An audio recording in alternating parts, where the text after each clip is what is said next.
Good morning, I'm Prarambha Dahaal. Let's begin with the main stories. Prime Minister Dahaal initiates efforts to find solutions to obstructions at the Parliament.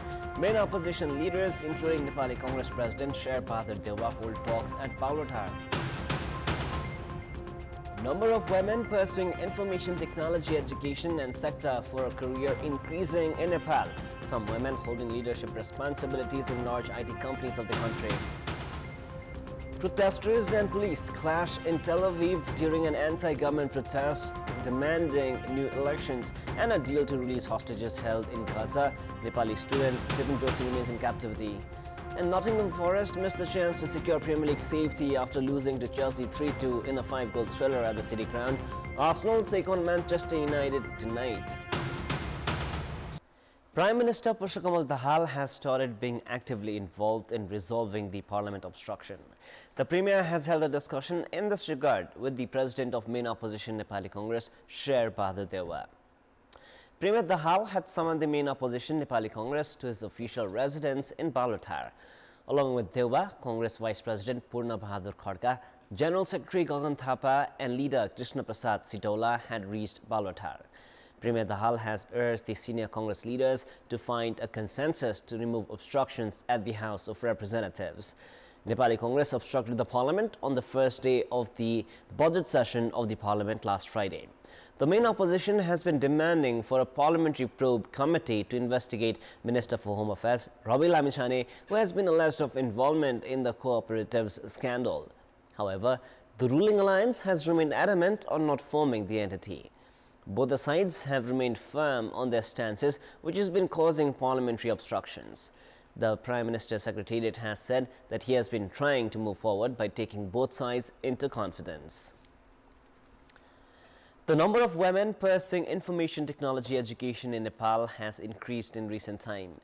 Women are also increasingly getting involved in the IT sector. Some women have also been shouldering the responsibility of leadership roles in some organizations. The number of Nepali nationals pursuing information technology education and the sector as a career has increased in recent time.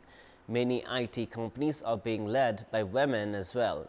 There are a total of 6 women technicians at the Nepal Telecommunications Authority, while Sangeeta Pahari is the Managing Director acting capacity of Nepal Telecom. Capabilities of women in the technology sector are still questioned, which could discourage women participation in the industry. Experts have said that motivating women to study science, technology and engineering could help increase women representation in the IT sector. However, despite the government policy of increasing women participation in the IT industry, expected progress has not been made. The government has not allocated specific budget and programs to implement the policies. It is now time for our segment Public Polls, where you text us with your opinion. Public Polls. The question is, what should be done for further development of information technology and entrepreneurship? Your options are A, policy-wise improvement, B, easy and subsidized loans, and C, market assurance. The voting is on. Type NEWS, select your option A, B or C and send it to 34001. In our public voice segment, we've asked in several provinces how they protect themselves from scams that are carried out through digital platforms. Let us now take a look at what they had to say.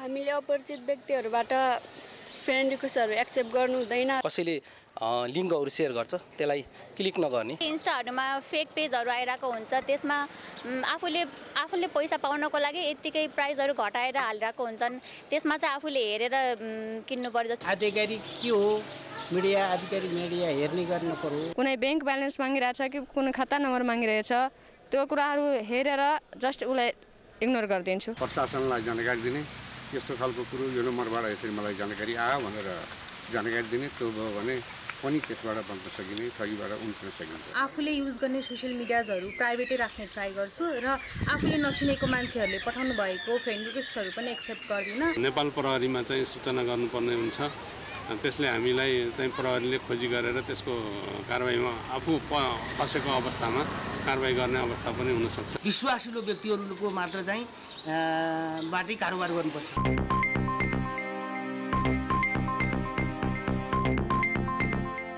Bardaghat municipality of West Navalparasi has decided that public representatives receiving their salaries from the local level, government officials and teachers must enroll their children in community schools. As per the local level education regulation, government employees and public representatives who receive their salaries from the local level must enroll their children in community schools. Mayor of Bardaghat municipality, Shambhu Lal Shrestha, has said the move is being implemented as a campaign.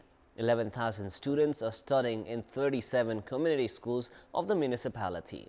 The authority has also directed all the government staff and public representatives to inform whether or not their children have been enrolled in community schools. Legendary mountaineer Kamirita Sherpa has scaled the world's highest mountain, Mount Everest, for the 29th time. Breaking his own record, Sherpa successfully reached the summit at 7:25 a.m. this morning. Tashi Sherpa of 14 Peaks Expedition informed from the Everest Base Camp that Kamirita, who had scaled the peak for the 28th time on 23rd May last year, reached the summit once again early this morning. Kamirita, a local resident of Thame Solukhumbu, who has set several world records for scaling the highest mountain in the world, successfully reached the summit through 14 Peaks Expedition at the beginning of the mountaineering season this year. He was born on 2nd of January 1970 in Thame of Khumbu Pasang Lamu Rural Municipality, Ward number 5, and began his journey of mountaineering from 1992 as a guide.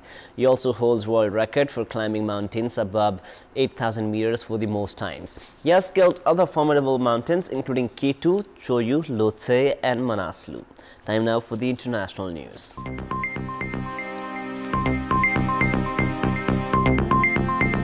Protesters and police clashed in Tel Aviv during anti-government protests that demanded new elections and a deal to release the hostages held in Gaza.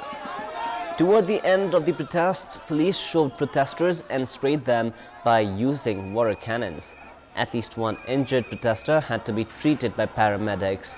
A protester said the government was actually led by the most extreme fundamentalist whose ideology has nothing to do with any democratic ideals. Earlier, Hamas released a video saying that Dahaal Popelwell, who was taken hostage from the southern Israeli community of Kibbutz Nirim, died after being wounded in an Israeli strike in Gaza.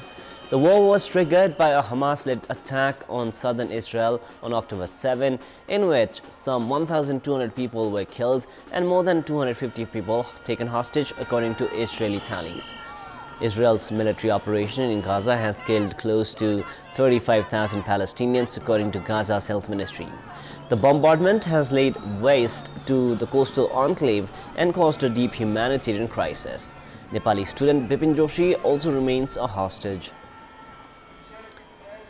An evacuation alert has been issued for Fort McMurray, Alberta, as an out-of-control fire rages southwest of the major Canadian oil town, making it among the first actions ahead of the wildfire season. In a notice, the Alberta government said the wildfire danger is extreme in the Fort McMurray forest area and out of control at 1,000 hectares in size. It said strong winds are expected as a cold front continues to pass over the region. Helicopter pilots using night vision equipment surveilled the wildfire area overnight. In 2016, a huge wildfire in Fort McMurray forced the evacuation of 90,000 residents and shot in more than 1 million barrels per day of oil output. The federal government has warned Canada faces another catastrophic wildfire season as it forecasted higher than normal spring and summer temperatures across much of the country, boosted by El Niño weather conditions. Last year, Canada endured its worst ever fire season with more than 6,600 blazes burning 15 million hectares, an area roughly 7 times the annual average. 8 firefighters died and 230,000 people were evacuated from their homes. The climate activist Greta Thunberg was among a group of pro-Palestinian protesters demonstrating near the venue for the Eurovision final in Malmö. She was seen walking along shouting "This is a genocide" while surrounded by police. Earlier in the week, she was among more than 10,000 pro-Palestinian campaigners who staged a non-violent protest ahead of the semi-final on Thursday.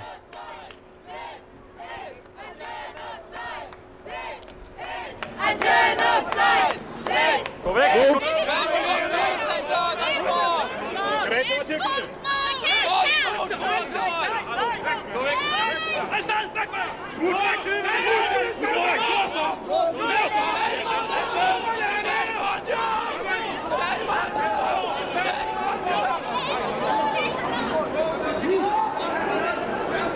More than 1,000 protesters marched yesterday against Tesla and the planned expansion of its factory in Grünheide near Berlin. According to local police, more than 1,000 people turned up to the start of the protest.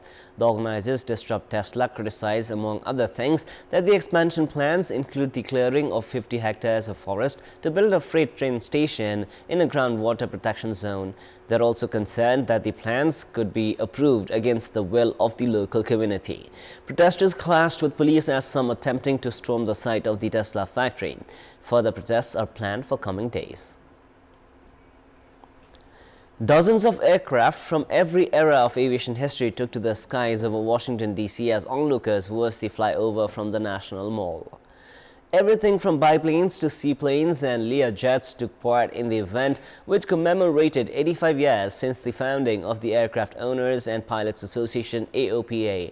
6 groups of general aviation aircraft took off from Frederick, Maryland shortly before noon local time and flew over the Potomac River before making their way along the stretch of DC landmarks that includes the Lincoln Memorial and Washington Monument. The airshow began with aircraft from the golden age of aviation in the 1920s and 30s and ended with airplanes completed shortly before the event, like the Piper 700 Fury, which is capable of landing autonomously. Flights in and out of Reagan National Airport were shut down during the hour-long flyover. The airspace over Washington, D.C. has been tightly restricted since the attacks of September 11, 2001. An eyewitness captured time-lapse videos of northern lights illuminating the night sky in Palencia, Spain. The northern lights, also called the Aurora Borealis, were seen around the world from the UK to Russia and the United States, and the Earth experiences the biggest geomagnetic storm due to solar activity in 2 decades. The U.S. National Oceanic and Atmospheric Administration has said the storm is likely to persist over the weekend, posing risks to navigation systems, power grids, and satellite navigation, among others. And now, before we wrap up, here's a look into the top stories one more time. Prime Minister Dahaal initiates efforts to find solutions to obstructions at the House of Representatives. Main opposition leaders, including Nepali Congress President Dahaal, hold talks at Paulatar. Number of women pursuing information technology education and sector for a career increasing in Nepal. Some women holding leadership responsibilities in large IT companies of the country. Protesters and police clash in Tel Aviv during an anti-government protest demanding new elections and a deal to release hostages held in Gaza. Nepali student Bipin Joshi remains in captivity. And Nottingham Forest missed the chance to secure English Premier League safety after losing to Chelsea 3-2 in a 5-goal thriller at the City Ground. Arsenal take on Manchester United tonight. That is all for the moment. Our next English bulletin is at 6 p.m. Thank you for staying with us. Have a beautiful day ahead.